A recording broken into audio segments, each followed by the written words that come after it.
இப்ப நடந்துட்டு இருக்கக்கூடிய ரஷ்யா உக்ரைன் பிரச்சனையில ரஷ்யா மேலும் சில பகுதிகளில் முன்னேற்றம் அடைய ஆரம்பிச்சிருக்காங்க. எந்தெந்த பகுதி அப்படின்னு கேட்டீங்கன்னா ரொபோத்தைனி, அதுக்கப்புறம் இந்த நிதேலோவா, அதுக்கப்புறம் யுனிஸ்கி. ஸோ இந்த பகுதியெல்லாம் முன்னேற்றம் அடைய ஆரம்பிச்சிருக்காங்க. பல பகுதியில் சண்டை நடக்குது. ஒச்சான்ஸ்க் பகுதியில் அதிகமான சண்டை நடந்துட்டு இருக்கு அப்படிங்கிற சொல்லப்பட்டு வருது. சைடில் வந்து பார்த்தீங்கன்னா ஃபயர் அனாமலியோட இருக்கும். இந்த சிவப்பு கலர்ல மார்க்கா இருக்கு இல்லையா, அந்த இடத்துல எல்லாம் அதிகமான தீ விபத்துகள் ஏற்பட்டிருக்கு அப்படிங்கிறது போல சொல்லக்கூடிய ஒரு வெப்சைட் தான் அது. ஸோ தீ விபத்து அதிக அளவில் ஏற்பட்டிருக்குன்னா அங்கே போர் நடந்துட்டு இருக்கு, மாறி மாறி குண்டுகளை போட்டிருக்காங்க. ஸோ அதை வச்சு நம்மளால புரிஞ்சுக்க முடியுது. ஒச்சான்ஸ்க் பகுதியில் கடுமையான தாக்குதல்கள் நடந்துகிட்டு இருக்கு. இருதரப்புலையும் பொசிஷனல் பேட்டர்ஸ் நடந்துட்டு இருக்கு. அந்த ஹை கிரவுண்ட்ஸ், அந்த பெரிய பெரிய ஹைட்டான பில்டிங்ஸ் இருக்கு இல்லையா, அதை பிடிக்கிறதுக்கான பயங்கரமான சண்டை நடந்துட்டு இருக்கு. ரஷ்யா ஒரு பக்கம் தொடர்ந்து அவங்களோட ஏர் சப்போர்ட் கொடுத்துக்கிட்டே இருக்காங்க.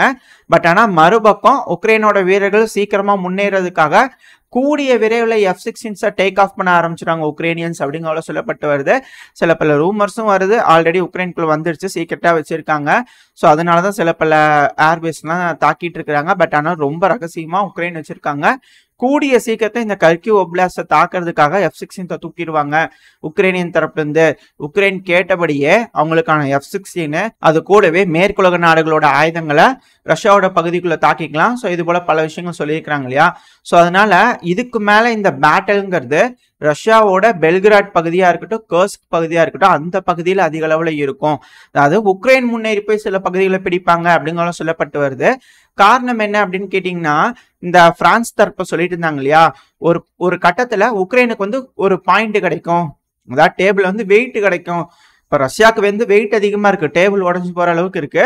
இப்போ உக்ரைனுக்கு வந்து வெயிட் வேணும். அதாவது இந்த கிரீமியா பகுதி இல்லாம ஆம்பிபியஸ் லேண்டிங் பண்ணி இந்த குடையிறது ஃப்ரண்ட் லைன்ல அதெல்லாம் வேலைக்கு ஆகாது.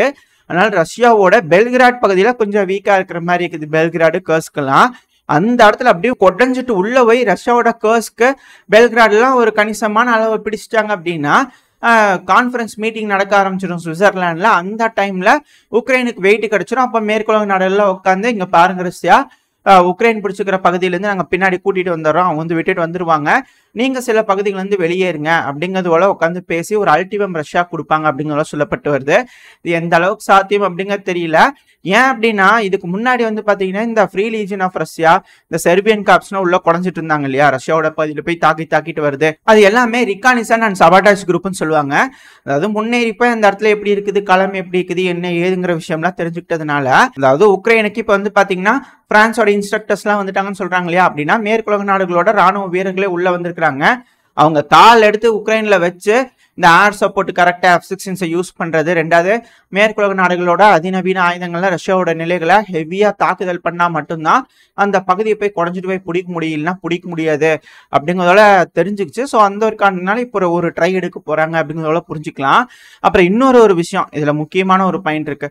ஏன்பா ரஷ்யாவுக்குள்ள அப்படி குறைஞ்சிட்டு போறாங்களே, ரஷ்யானா சும்மாவா இருப்பாங்க, பதிலுக்கு அணு ஆயுதத்தை இது போட்டாங்கன்னா என்ன பண்றது அப்படிங்கிற ஒரு கேள்வி வருதா இல்லையா. அந்த ஒரு காரணத்துக்காக தான் வந்து பாத்தீங்கன்னா ரஷ்யாவோட அந்த ஆஸ்க்லயும் அந்த அருமவீர்ல இருக்கக்கூடிய ரேடார்ஸை வந்து உடச்சு விட்டாங்க. ஸோ அதை உடச்சு விடுறதுனால ரஷ்யா வந்து இப்போ வர்னரபிளா இருக்கு. உக்ரைனை நீங்க அடிச்சீங்கன்னா போர் எஸ்கலேட் ஆகும் பார்த்துக்கலாம் அப்படிங்கிறது போல மேற்குலக தரப்புல இருந்து நாங்கள் தயாரா இருப்போம் எல்லாத்துக்கும் அப்படிங்கிறது போல ஒரு சிக்னல் ரஷ்யா கிட்ட கொடுத்துருக்காங்க. ஸோ தட் இப்போ உக்ரைன் ஒரு அஃபென்சிவ் ஆபரேஷனை ஸ்டார்ட் பண்ண போறாங்க. இந்த கர்கிவ், கர்ஸ்க் அப்படிங்கிறது போல அரசல் பொருசலா இந்த புருடா இன்டெலிஜென்ஸ் விங் கிட்ட இருந்து ஒரு தகவல் வந்திருக்கு. அப்படி இந்த மேற்குலக நாடுகளோட ராணுவ வீரர்கள், அதாவது இன்ஸ்ட்ரக்டர்ஸ் தான் சொல்லிக்கிறாங்க, மேபி அவங்களும் சேர்ந்து சண்டைக்கு போவாங்களோ அப்படின்ற கேள்விகள் வருது. ஏன்னா அவங்களோட ஆயுதங்களை பயன்படுத்துறாங்க, அப்புறம் சொல்லி கொடுக்குறாங்க அப்படின்னா அவங்களும் போய் முன்னாடி நின்று எப்படி சண்டை பிடிக்கிறாங்கன்னா பார்க்கணுமா இல்லையா களத்துல. ஸோ அதனால அதுக்காச்சும் போவாங்க இல்லையா. ஸோ அதனால மேற்குலக நாடுகள் எப்படியும் இந்த இடத்துல நின்று என்ன நடக்க போகுது அப்படிங்கிறது பார்க்க போறாங்க. இது ஏன் நான் சொல்ல வரேன் அப்படின்னா, இந்த ரூமரை ஏன் கொண்டு வந்து உள்ள விடுறேன் அப்படின்னா, இப்போ பெருமளவுல இந்த செசிவியாரா இருக்கட்டும், மற்ற பகுதி ஃப்ரண்ட் லைன்லாம் வந்து பாத்தீங்கன்னா அதிக அளவுல உக்ரைனோட வீரர்கள் இல்ல, பெருமளவுல தாக்கு பிடிக்க முடியல. அதாவது ரஷ்யாவோட அட்டாக்ஸை சில பகுதிகளில் முட்டு கொடுக்கறதுக்காக மட்டும்தான் வீரர்கள் இருக்கிறாங்க. ரஷ்யா ஒரு ஃபோர்ஸ் கொடுத்தாங்க அப்படின்னா எல்லா பக்கமே உடையுது இல்லையா. இப்ப கலினன்காலாம் வந்து பார்க்கும்போது ட்ரென்ச்சில் ஆளே இல்லை அப்படிங்கும்போது ஸோ அந்த பகுதியில் என்னமோ நடந்திருக்கா இல்லையா. ஸோ அந்த ஒரு காரணத்தினால பெருமளவில் உக்ரைனோட வீரர்கள் வெல் ட்ரைன்டு, வெல் எக்ஸ்பீரியன்ஸான வீரர்கள் எல்லா பகுதியில இருந்தும் கொஞ்சம் கொஞ்சமா ரீடிப்ளை பண்ணிட்டு இருக்காங்க. எப்படியும் ரஷ்யா வந்து இதுக்கு மேல இங்க நின்று சண்டை பிடி ஜெயிக்க முடியாது, எப்படியும் முன்னேறி வந்துருவாங்க.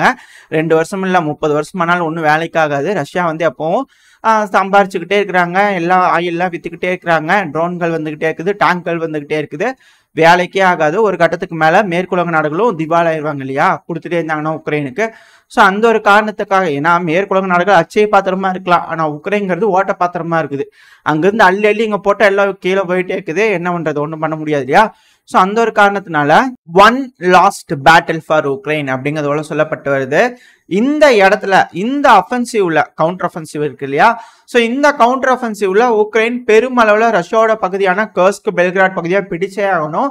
அப்படி இல்லை அப்படின்னா சுவிட்சர்லாந்து மாநாட்டுக்கு யாரும் வரல அப்படிங்கிறதோட சொல்லிட்டு இருக்கிறாங்க இல்லையா, யாருமே வரமாட்டாங்க. ஒருவேளை இந்த உக்ரைன் வந்து பெருமளவில் போய் சில பகுதிகள்லாம் பிடிச்சிட்டாங்க அப்படிங்கும்போது சுவிட்சர்லாந்து மாநாட்டில் உட்கார வச்சு எல்லாரும் உட்காந்து கூடி பேசி ஒரு அல்டிமம் ரஷ்யா கொடுப்பாங்க. அதை ஒத்துக்கிட்டாங்க அப்படின்னம்னா இந்த பிரச்சனை முடிவுக்கு வரும். அப்படி இல்லை அப்படின்னா பிரச்சனை தொடர்ந்து நடக்கும். ஆனால் மேற்குலக நாடுகள், பல நாடுகள் வந்து அந்த டைம்ல மேற்குலக நாடுகளுக்கு சப்போர்ட்டா போயிடுவாங்க. அப்போ ரஷ்யாக்கு ஏற்று ஒரு மிகப்பெரிய போர் நடக்க ஆரம்பிக்கும் அப்படிங்கிறதெல்லாம் சொல்லப்பட்டு வருது. இது எல்லாமே அரசியல் புரட்சில ரூமர்களா சொல்லக்கூடிய ஒரு விஷயம் தான், கன்ஃபார்ம்லாம் இல்லை.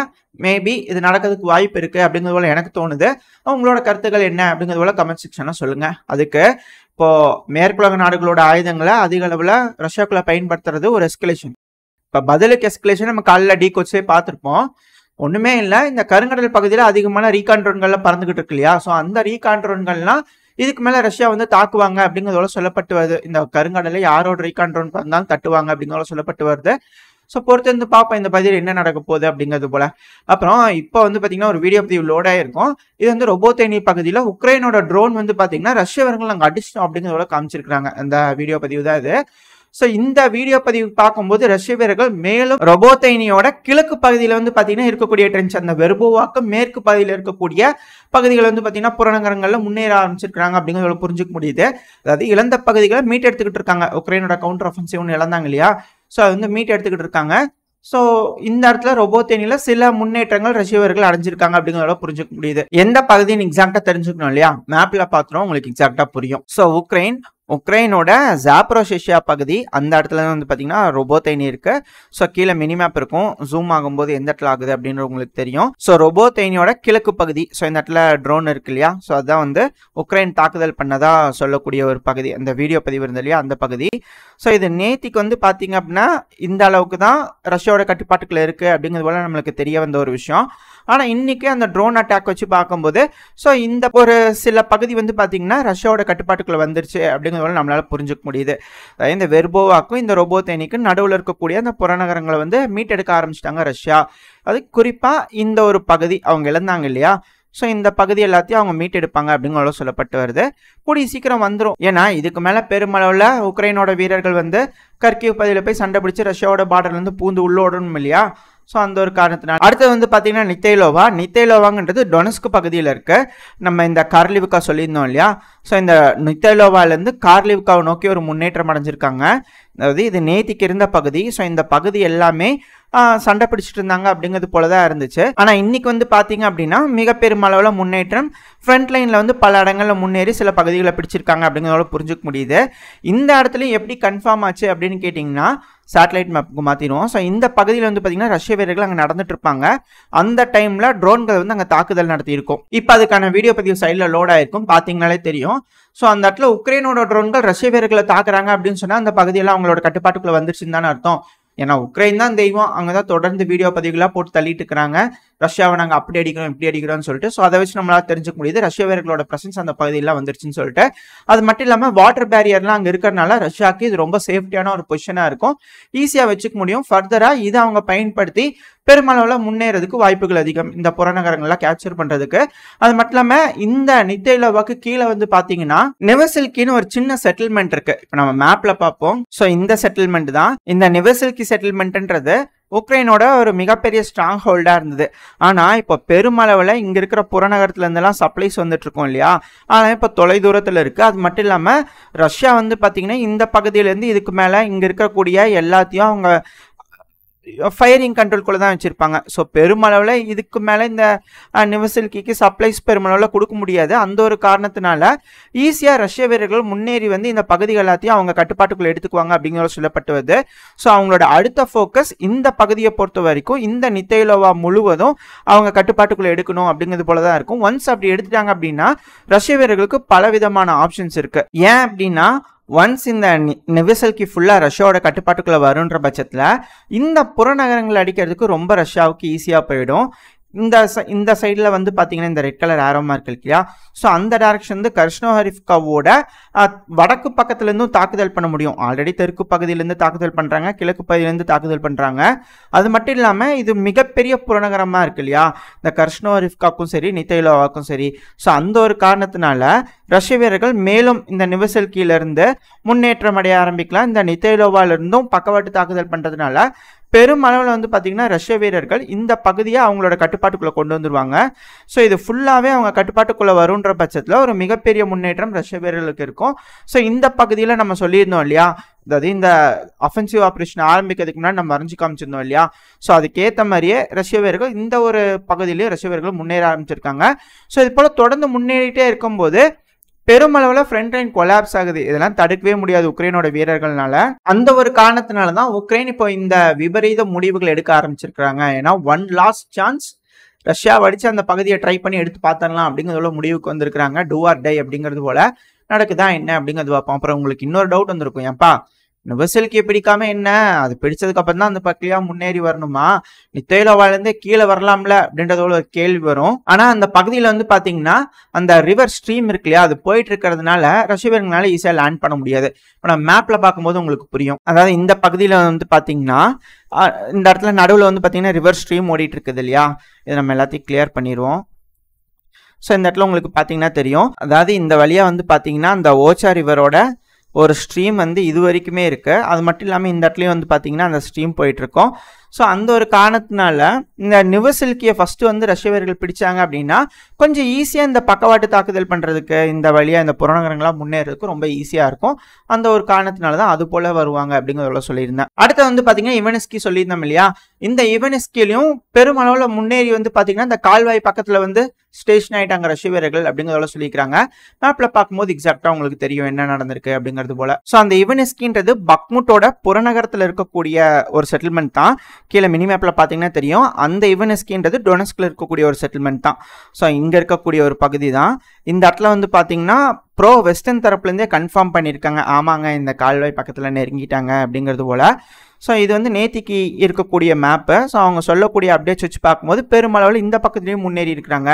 அது மட்டும் இல்லாமல் நம்ம நேற்றுலேருந்து பார்த்துட்டு இருக்கோம் இல்லையா, இந்த வழியாகவும் ரஷ்ய வீரர்கள் வந்து முன்னேறிட்டு இருக்காங்கன்னு. ஸோ இந்த வழியாகவும் முன்னேறாங்க அப்படிங்கும்போது ஒரு மிகப்பெரிய முன்னேற்றம் ரஷ்ய வீரர்களுக்கு கிடச்சிருக்கு. அது மட்டும் இல்லாமல் இங்கே உங்களுக்கு தெரியுது இல்லையா, இந்த செசிவியாரையும் தொடர்ந்து ஸ்ட்ராங் பண்ணிட்டு இருக்காங்க. இந்த பகுதிகளையும் ட்ரோன் தாக்குதல் பெருமளவில் பண்ணிக்கிட்டு இருக்காங்கன்னு சொல்லிட்டு அதுக்கான வீடியோக்கள் சைடில் லோட் ஆயிருக்கும், பார்த்தீங்கனாலே தெரியும். ஸோ மிகப்பெரிய தாக்குதல் பல இடங்களையும் நடத்திக்கிட்டே இருக்கிறாங்க. இப்போ உக்ரைனுக்கு வந்து சண்டையிடுறதுக்கு பெருமளவில் வீரர்கள் இல்லை, அது பற்றாக்குறை இருக்குது, அது நல்லா தெரியுது. அந்த ஒரு காரணத்தினால தான் விபரீத முடிவு அப்படிங்கிறதோட யோசிக்கிறேன். ஸோ பல ரீசன்ஸ் அது கூடயே மேட்ச் ஆகிட்டே இருக்கு. உங்களோட கருத்துக்கள் என்ன அப்படிங்கிறத கமெண்ட் செக்ஷனில் சொல்லுங்க. இதோட இந்த பதிவு நான் முடிச்சுக்குவோம். இந்த பதிவு எப்படி இருந்துச்சு, உங்களுக்கு பிடிச்சிருக்கா, பிடிச்சுன்னா லைக் பண்ணிட்டு உங்க ஃப்ரெண்ட்ஸ் அண்ட் ஃபேமிலியோட ஷேர் பண்ணிக்கோங்க. அது கூடவே மறக்காம செந்தல் டி கோச்சையும் சரி செந்தல் டிஃபென்ஸையும் சரி சப்ஸ்கிரைப் பண்ணிக்கோங்க. உங்களோட சப்போர்ட் ரொம்ப அதிகமாக தேவைப்படுது. இந்த பதிவு நல்லா இருக்குன்ற நம்பிக்கையில் அடுத்த பதிவில் உங்களை சந்திக்கிறேன். அது வரைக்கும் ஸ்டே சேஃப், பை.